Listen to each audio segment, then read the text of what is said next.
কালি আমাৰ বডোলেণ্ড টেৰিটৰিয়েল কাউন্সিলৰ EC meeting হৈছিলে। EC মিটিঙত আমাৰ বহুত এজেণ্ডা আছে। যেন হওক ইয়াৰ ভিতৰত আমাৰ এটা চিৰিয়াছ এজেণ্ডা হৈছে যেনিবা 6 জনগোষ্ঠীৰ ক্ষেত্ৰত আমি যোৱাকালি আলোচনা কৰিছিলে। যিহেতু অসম চৰকাৰৰ মন্ত্ৰীগোটে মানে মন্ত্ৰীগোটে ক'ব না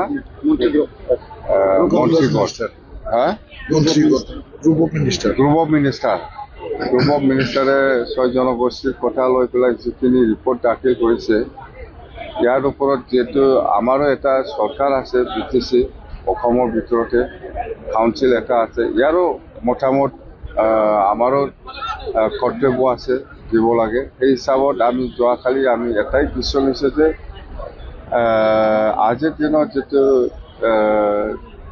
ST ট্ৰাইবেল এইটো এফেক্ট নকৰাকৈ 6 জনগোষ্ঠীৰ ক্ষেত্ৰত ট্ৰাইবেলটো ভি দে না ফি দে ইয়াৰ আমাৰ কোনো আপত্তি নাই, কিন্তু প্ৰেজেণ্ট ট্ৰাইবেলটো একো নষ্ট হ'ব নালাগে। এই লাইনত আমি ৰেকমেণ্ডেশ্যন দিছোঁ BTC পৰা আকৌ।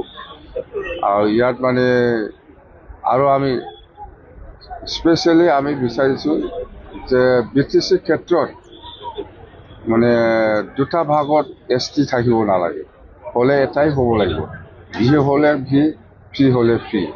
কথা সেই লাইনত আমি আলোচনাটো হৈছে আৰু এনেকুৱাই আমি BTC পৰা ৰিকমেণ্ডেশ্যনটো দিব।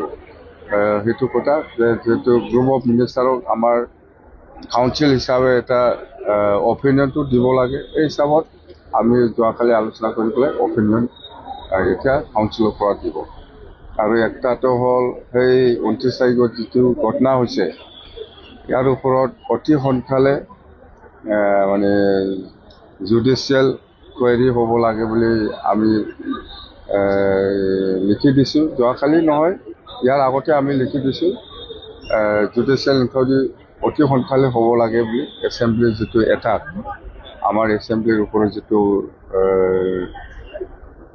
এটাক হৈছে ইয়াৰ ওপৰত।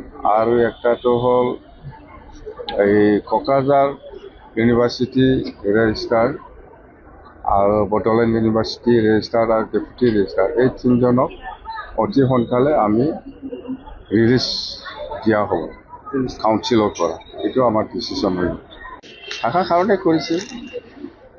আৰু জুডিচিয়েল কুৱেৰি হ'ব, এই ইমিডিয়েটলি হ'ব। আমি ৰিটায়াৰ্ড কোনোবা জাজ, হাইকোৰ্টৰ ৰিটায়াৰ্ড জাজক দায়িত্ব দিবৰ কাৰণে আমি অনুৰোধ কৰিছোঁ। বাছ কোন দোষী নহয় এইটো যেতিয়া নেকি কুৱেৰি হ'ব তেতিয়া ওলাব। আজিৰ দিনত গান গাই থাকি লাভ নাই।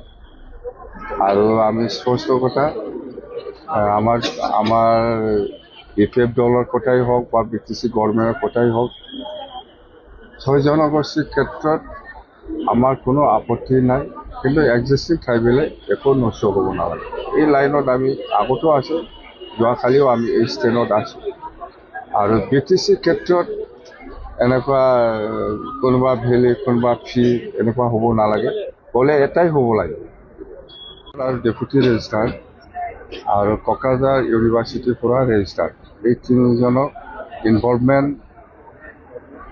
ইহঁতৰ অৰ্ডাৰতে হৈছে বুলি আমি গম পাওঁ। সেইকাৰণে আমাৰ কাউন্সিলৰ পৰা ইহঁতক যোৱাকালি বিদায় দিব লাগে বুলি ডিচিশ্যন লোৱা হৈছে। এই 3টাটো মেজৰ।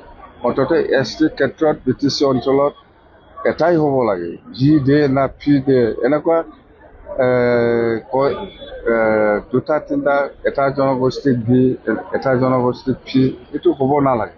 এইটো আমি বিচাৰিছোঁ, হ'লে এটাই হ'ব লাগে। সেইটো আমি মন্ত্ৰীগোট যিটো গ্ৰুপ অফ মিনিষ্টাৰৰ যিটো কমিটি আছে সিহঁতক আমি আমাৰ অপিনিয়নটো দিছে। আৰু ইয়াৰ লগত government of India, tribal affairs বা এনেকুৱা যিখিনি মিনিষ্ট্ৰী আছে, ইয়াতে আমি আমাৰ BTC ফালৰ পৰা যিখিনি অপিনিয়ন দিব লাগে এক্সিষ্টিং 6 জনগোষ্ঠীৰ ST দিয়াৰ ক্ষেত্ৰত, সেইটো আমি যোৱাকালি কাউন্সিলে ডিচিশ্যন লৈ পেলাই দিছে।